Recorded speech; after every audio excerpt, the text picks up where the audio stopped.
Alright, so we're going over the Moonlight Sonata here. Kind of playing in my own way, which is important to do for expressive purposes. What I want to do in this video is I can't necessarily go through every single aspect of the piece, but I definitely want to kind of go through the piece and show you how to play some of the ideas. And if you have the sheet music, you'll definitely be able to take this idea or the ideas that I'm getting ready to show you and implement them into your interpretation of the piece. All right, so we begin here in the key of C sharp minor, the relative minor of E major. And that's an important relationship that's going to be throughout the entire piece. So keep that in mind as we move forward, and you'll see as the harmonies move, they're right in that scale. So we start here with the the C sharp minor scale with an arpeggiation, and we're basically arpeggiating the second inversion of the chord. So we arpeggiate it, and the bass moves from C sharp down to B, and then to A, bringing an A major chord, then a D chord, and then this is basically a G sharp that moves down. Okay, like that. So the idea here at the beginning, a lot of people are focusing on either the bass. I like the bass to be subtle there, and the note that comes out to me the most is actually the G sharp, because he's sort of a precursor to the melody that's going to come in on G sharp as well. So when I play it, I have an emphasis on this voice here, and this is your accompaniment. So kind of coming out a little more than the other notes. Then moving up to the A. Then I love to have it walk down like that, quiet. And then it's all about the right hand at that point. Okay, so now when the right hand comes in, the trickiest part is that leap of a ninth. And I'll show you where this part comes in. So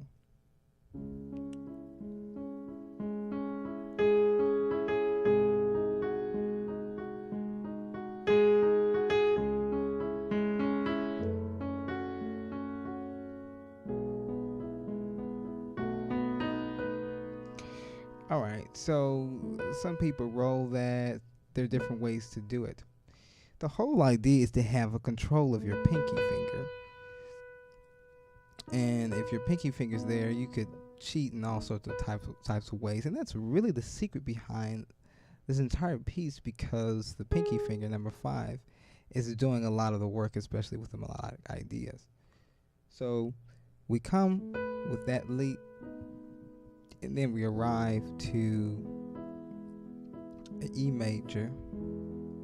All right, so now this brings back in the idea that I was talking about with this voice being sort of the focal point.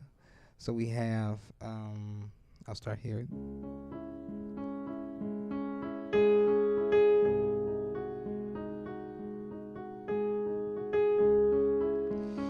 The F sharp down to the E, leap. Now we're on that G sharp, and then it's reinterpreted as a G. We're taking us to the E minor, to a G dominant 7 over D, to a C diminish. Okay, and now here we're actually on a B minor chord here.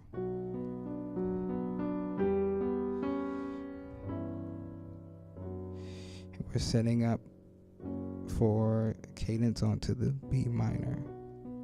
Okay, so now when we get to this point, the focal point goes back up to the pinky finger, but I kind of think of it as a call and response between the pinky finger and the bass. And I'm going to show you what I'm talking about. So we go.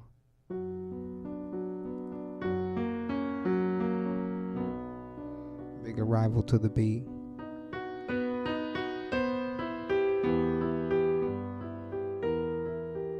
So da da da. The first time it comes in like, I hear you. And then the second time I kind of play like, okay, I get you really. So, because there's a conversation going on here. So,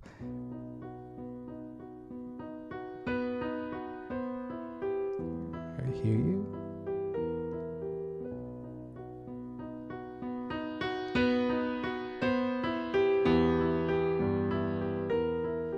And then in the middle of the conversation between this idea and that idea, I always have this thumb. Like the thumb is like, don't forget me, I am the original thought. Yeah, because the Moonlight Sonata is a very contemplative piece. So usually when you play, you got something on your mind.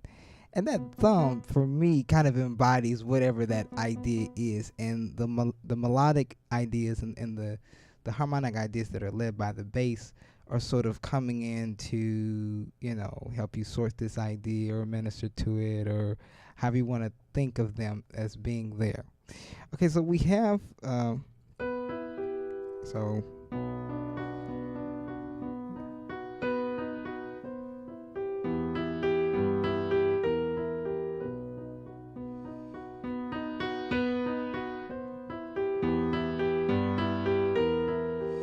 one of my favorite moments, it's like transition comes out of nowhere, diminish, dominant there, up like that.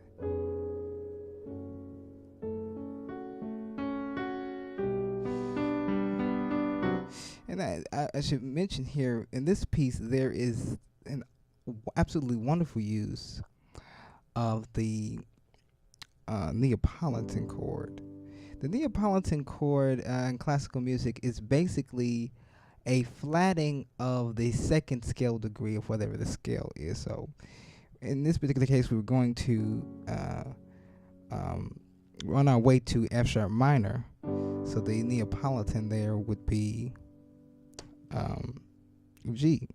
But the Neapolitan also comes in as a D chord in other parts. So you sort of hear that coming in. So let's go back to that and listen.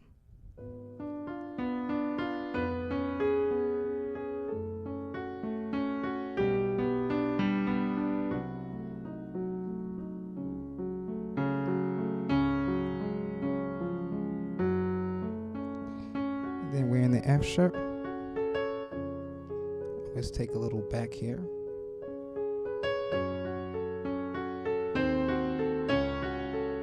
Seems like a very tense moment here.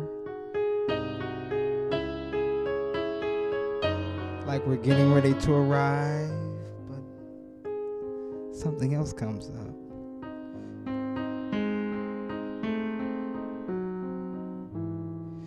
And then we're going to try to explore what that something else is. And it comes on this diminished chord here. C sharp minor, another diminished, climbs all the way up, comes down, wonderful instances, then we're there, but it's not quite the way that we see it. And we sort of concede to letting it pass or be as it is, then back to the melody. So we're like, there's no hope. It is just gonna be what it is. We've just sort of arrived back to where we came when we started thinking about this thing in the first place. But when we get here and that nagging idea comes in, it actually takes us to a major. And then we try to brighten up the idea, maybe look on the bright side a little bit. But very hard to forget the tension.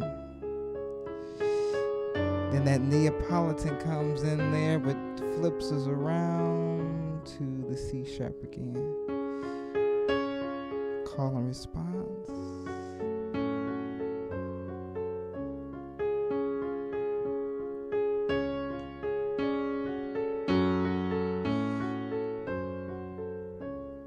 Then by the time we get to here, there's a concession, but it's very majestic in a way, sort of sovereign in the sense that even though the issues yet are resolved, the time spent contemplating it has brought a sense of clarity. Then the bass comes in, sort of was ushering us back into reality.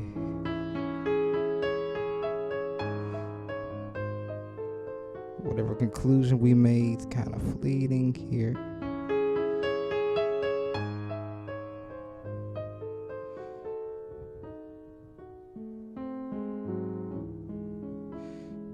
And then, we also did the pace. The arpeggiation.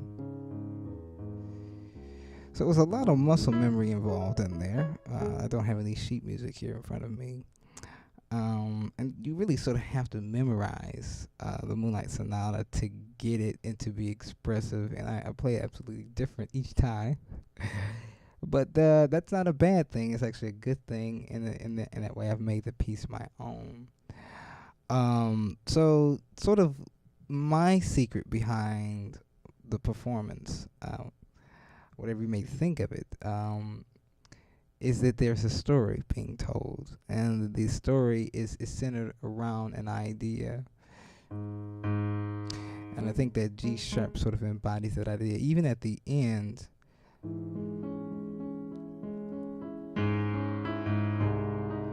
it's still there. Even though all this is going on, that idea is still there.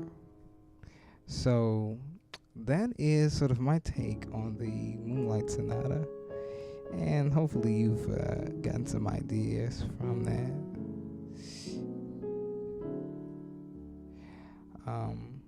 To help you play it and to enjoy.